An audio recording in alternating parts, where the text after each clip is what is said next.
Aquella madrugada abrí algo que no debía y desde entonces el llanto no salió de mi casa.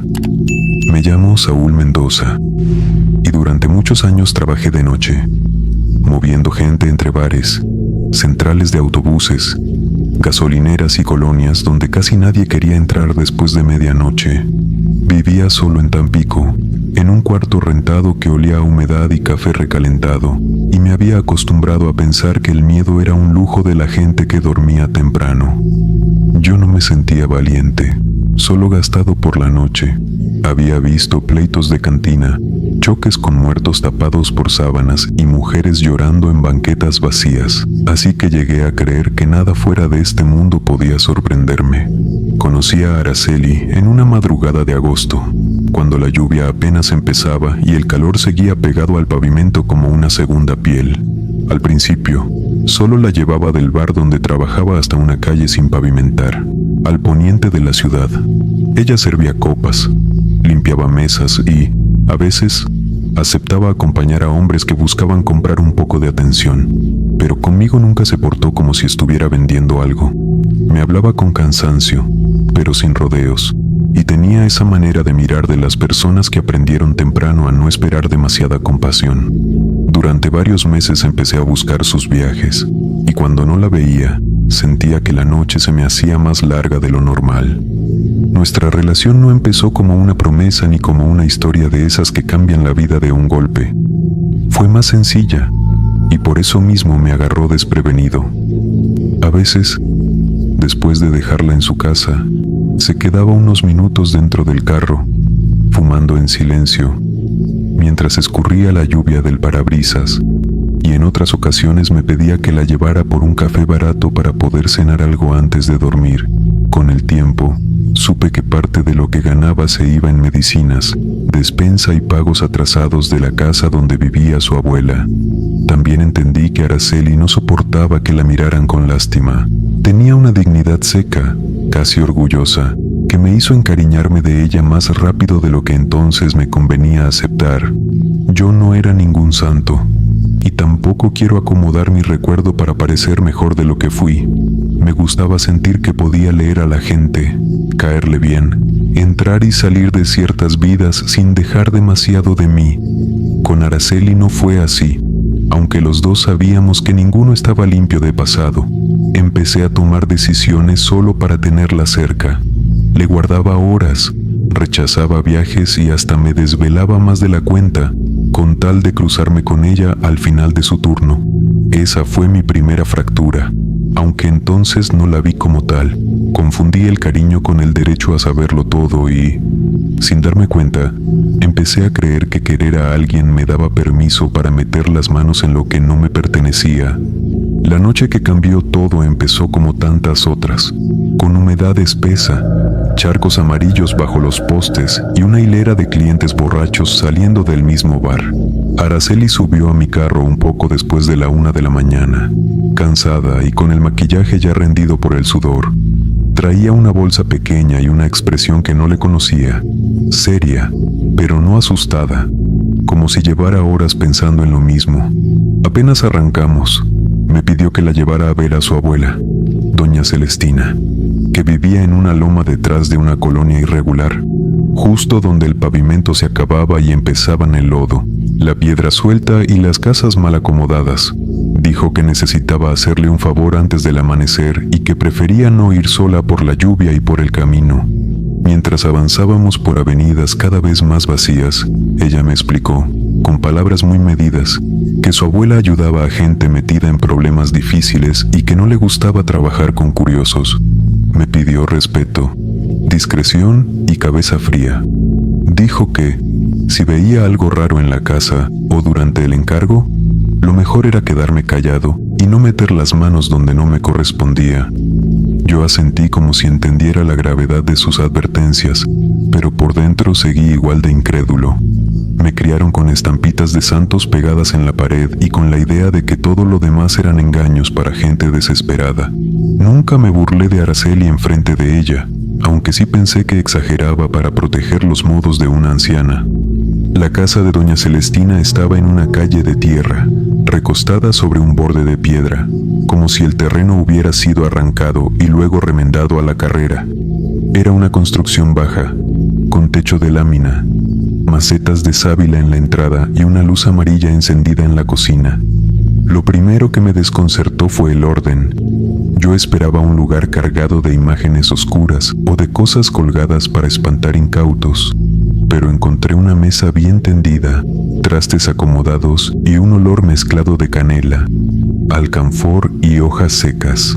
La vieja nos recibió sin amabilidad y sin rechazo, observándome apenas unos segundos, como quien sopesa una herramienta antes de decidir si va a resistir el trabajo.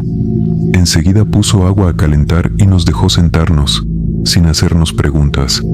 Esperó a que pasara un poco la lluvia y entonces explicó que necesitaba subir un encargo hasta un descanso viejo, levantado en memoria de un hombre muerto años atrás en aquella ladera, dejarlo unos minutos donde ella indicaba y traerlo de vuelta, sin abrirlo. No contó la historia completa ni dijo para quién trabajaba.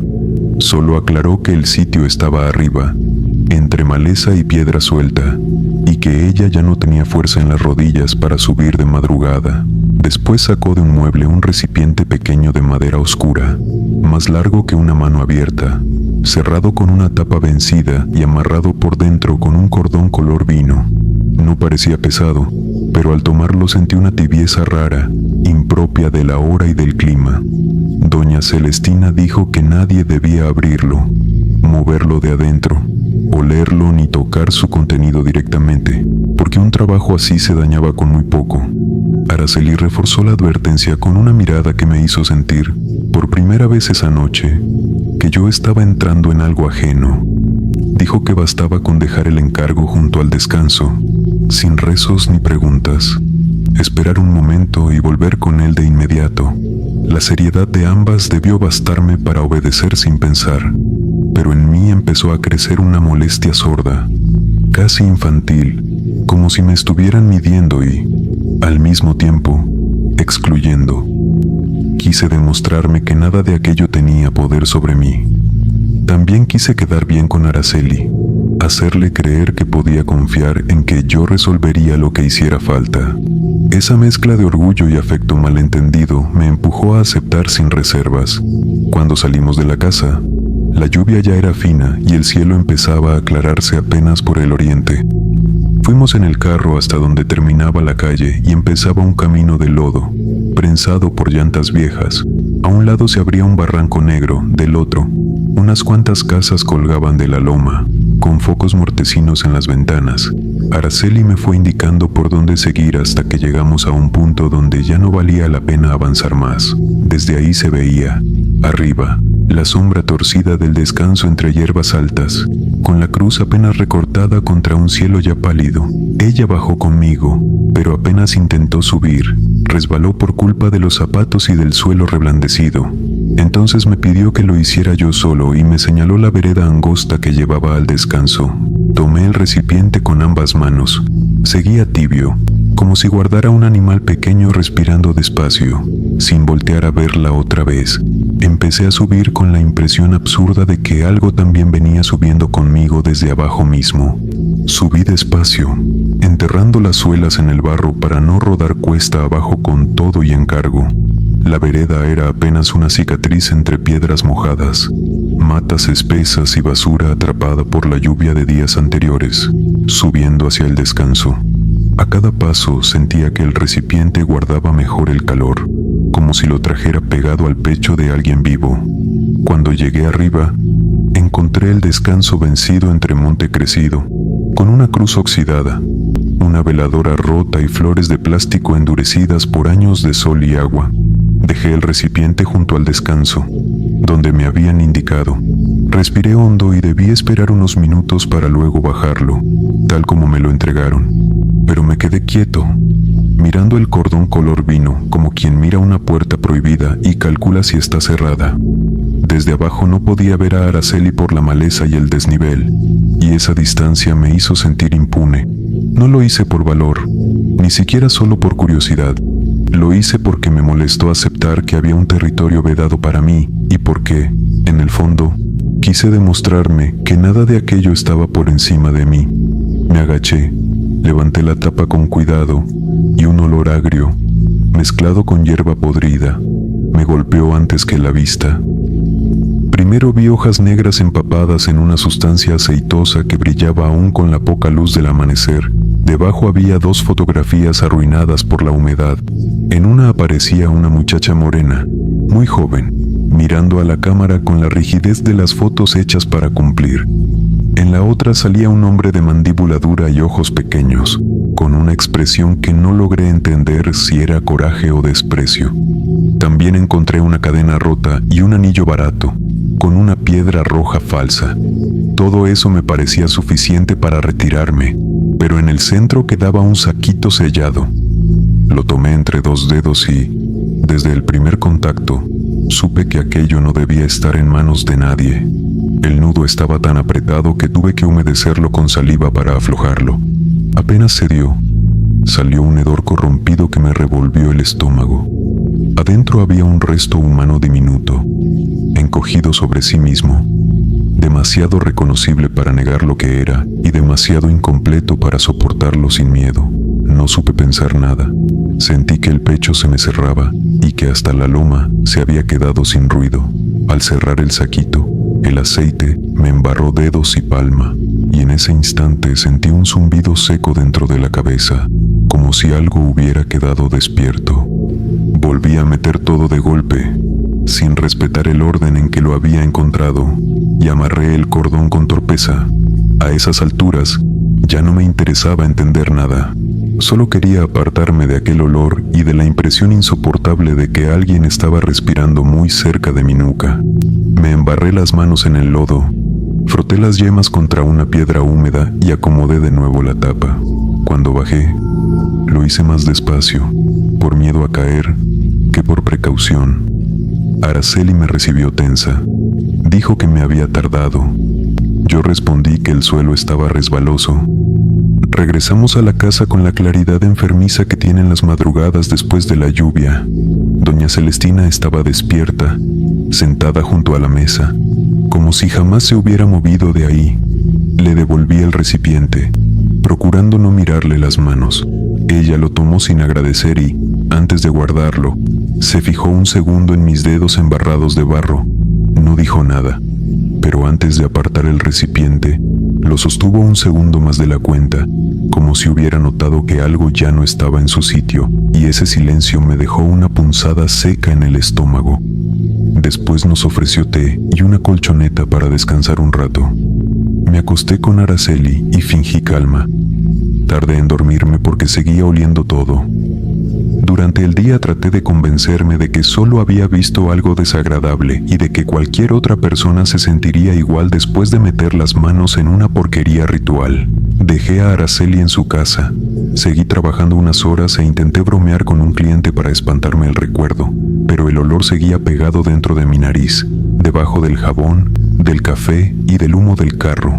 Esa misma tarde empecé a notar un cansancio impropio, como si hubiera manejado 3 días seguidos sin dormir, y para la noche ya me costaba hasta concentrarme en el camino. Al anochecer volví y caí en la cama sin moverme.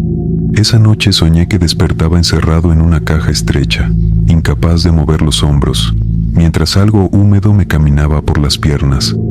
No vi gusanos ni tierra, pero supe que estaba podrido y que no debía abrir la boca porque se me llenaría de agua negra. Desperté sobresaltado, con la camisa pegada al cuerpo y una angustia que me dejó sentado en la orilla de la cama hasta casi amanecer.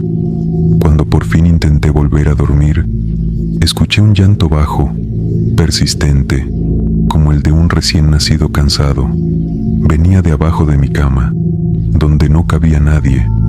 Me quedé inmóvil varios segundos, con esa vergüenza muda que da sentir miedo estando solo. Al final, me arrodillé y miré debajo del colchón con la lámpara del teléfono. No había nada, polvo húmedo y una sandalia tirada desde semana anterior.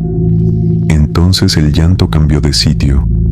Ya no venía del suelo, sino del baño, detrás de la cortina, y sonaba más fuerte, como si quien llorara estuviera buscando aire.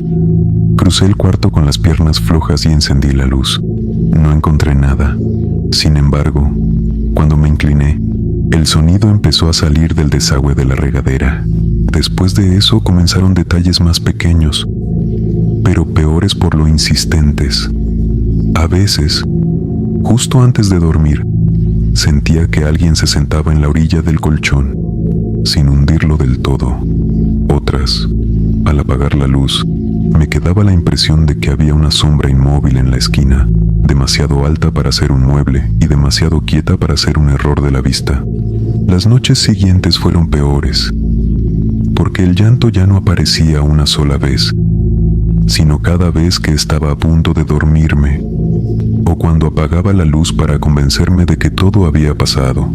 A veces se quedaba en el baño y, en otras, parecía arrastrarse por la pared, detrás de la cabecera. Dejé de contestarle a Araceli seguido, porque no sabía cómo contarle lo que me ocurría sin confesar lo que había hecho. Me repetía que era cansancio, culpa o alguna enfermedad nerviosa, pero mi cuerpo empezó a desmentirme. Perdí el hambre, trabajé menos y comencé a aislarme. Una madrugada desperté con un sabor metálico en la boca y con las manos pegajosas, como si hubiera estado tocando grasa durante el sueño. Corrí al lavamanos y vi una película oscura entre los dedos, no tan espesa como sangre ni tan líquida como agua sucia. La restregué con jabón hasta irritarme la piel y, aún así, aquella peste siguió ahí, mezclada con algo rancio que no conocía. Al volver al cuarto, creí distinguir a un hombre quieto en la esquina, recargado en la pared, observándome sin moverse. Encendí la luz y la figura desapareció. Desde entonces, no dormí a oscuras. Araceli notó mi distancia y empezó a insistir en verme, pero yo inventé turnos, dolores de cabeza y pretextos cada vez más torpes. Una parte de mí todavía quería protegerla de lo que me estaba pasando. La otra solo temía que me obligara a decir la verdad. Pasaron así varios días, con viajes contados, persianas cerradas y la certeza cada vez más firme de no estar solo en el cuarto. Una madrugada me despertó un raspado debajo de la cama, lento y obstinado, como uñas sobre la madera. Me incliné con la lámpara y, por un segundo, vi una cara muerta. No grité porque el aire se me atoró en la garganta, pero sentí el mismo golpe helado que había sentido en la loma al tocar aquel saquito. Solté el teléfono, retrocedí de rodillas y me quedé pegado a la pared, mientras el llanto volvía, ahora mezclado con una respiración pesada que no parecía de un niño. Entendí entonces que no había traído solo un recuerdo de aquella subida. Algo había encontrado la manera de seguirme hasta mi cuarto y estaba reclamando lo que yo había profanado. Pasé la madrugada sentado, sin mirar debajo de la cama, esperando el amanecer, quieto. Después de aquella cara bajo la cama, pasaron varios días que ya no supe medir con relojes, solo con sobresaltos y amaneceres. Dormía a ratos cortos, sentado o con la espalda contra la pared, y aún así siempre despertaba con la sensación de haber pasado horas enterrado en un lugar estrecho. Dejé de salir a trabajar casi por completo. El teléfono sonaba hasta apagarse, y yo lo miraba sin reunir fuerzas para contestar. A veces me levantaba solo para ir al baño y volvía al colchón con el cuerpo tan débil que me temblaban las piernas. El llanto seguía apareciendo cada noche, a veces detrás de la puerta, a veces dentro del muro, y otras como una humedad fría pegada a mi oído. El cuarto empezó a pudrirse conmigo. Ya no abría la ventana porque me daba miedo que algo entrara, aunque en el fondo sabía que lo peor ya estaba adentro. La ropa sucia se amontonó en una esquina. Los platos con restos de comida se llenaron de moscas y el espejo del baño terminó cubierto por una película opaca de humedad y jabón. Yo mismo apenas me reconocía. Había adelgazado tanto que el pecho parecía otro, hundido y duro, como si me hubieran vaciado por dentro. En las noches me rascaba los brazos hasta abrirme la piel porque sentía una comezón interna, profunda, como si algo vivo se moviera por debajo de la carne. Cada vez que cerraba los ojos, veía aquella curva mínima dentro del saquito y recordaba el aceite oscuro pegándoseme a las manos. Empecé a pensar con frecuencia en morirme, no con dramatismo, sino con el desgaste de quien ya no encuentra un borde firme del cual sostenerse. Más bien, deseaba que todo se apagara, que mi cabeza por fin dejara de escuchar el llanto y esa respiración pesada que iba y venía por el cuarto como un animal viejo. Hubo noches en que me acosté esperando no despertar. Otras, me senté junto a la puerta con las llaves en la mano, decidido a salir corriendo a cualquier parte, y me quedé ahí hasta el amanecer porque ni siquiera lograba abrir. Lo que me perseguía no estaba en la calle ni en la cama, parecía metido ya en la parte más débil de mí. Araceli fue a buscarme cuando yo llevaba días sin responder llamadas ni mensajes. Después supe que había soñado 2 veces conmigo, siempre en el mismo lugar, tendido boca arriba sobre tierra mojada, como si el mismo muerto me estuviera apartando del aire. Tocó varias veces y, como no abrí, usó la copia de la llave que yo mismo le había dado meses atrás. Cuando entró al cuarto, me encontró envuelto en una sábana sucia, temblando en un rincón entre la cama y la pared. No me hizo preguntas de golpe. Primero abrió la ventana, apartó platos, me dio agua y me obligó a tomar un poco de caldo que había comprado en el camino. Su presencia me calmó apenas unos minutos, lo suficiente para que el miedo dejara de empujarme por dentro y me permitiera hablar. Le conté todo, sin buscar cómo salvarme. Le dije que en la loma había abierto el encargo, que toqué lo que había adentro y que, desde entonces, el olor, el llanto y las sombras no me dejaban en paz. Mientras hablaba, Araceli se quedó rígida, con los ojos puestos en mis manos, como si aún pudiera ver en ellas la suciedad de aquella madrugada. No me gritó ni me insultó. Eso fue peor. La vi tragarse el coraje y el espanto porque entendió, antes que yo, la gravedad del daño. Cuando terminé, me dijo que debíamos ir con su abuela de inmediato y que, si todavía había remedio, solo podía venir de ella. No tuve fuerzas para discutir. Apenas logré ponerme ropa limpia con ayuda suya y bajar al carro, sin caerme. El camino a casa de doña Celestina me pareció más largo que la vez anterior, quizá porque iba consciente de que no regresaba como ayudante, sino como carga. La lluvia había vuelto y los baches estaban llenos de agua amarilla. Araceli manejó en silencio, apretando el volante con una concentración dura, y yo pasé el trayecto con la frente pegada a la ventana, viendo cómo las luces se deshacían en el vidrio. Llegamos poco antes del amanecer. La casa estaba iluminada y la puerta entreabierta, como si nos hubieran estado esperando sin necesidad de aviso. Al entrar, no preguntó qué me ocurría. Me miró una vez, de pies a cabeza, y dijo que algo del trabajo se había roto y que el muerto había encontrado por dónde meterse. Me hizo acostarme en el suelo de la cocina, sobre un círculo viejo apenas visible bajo capas de cal y manchas antiguas. Araceli cerró cortinas, apartó la mesa y puso a hervir agua en 2 ollas, mientras doña Celestina sacaba ramas, frascos y una bolsa de tela que no me dejó ver. El olor cambió de pronto. Ya no era el de la casa limpia donde nos habían dado té, sino uno agrio y vegetal que me recordó enseguida el contenido del encargo. Quise levantarme. No pude. Sentía el cuerpo pesado y ajeno, como si me hubieran llenado por dentro de tierra mojada. La anciana mojó un ramo en el agua caliente y empezó a salpicarme desde la frente hasta los pies.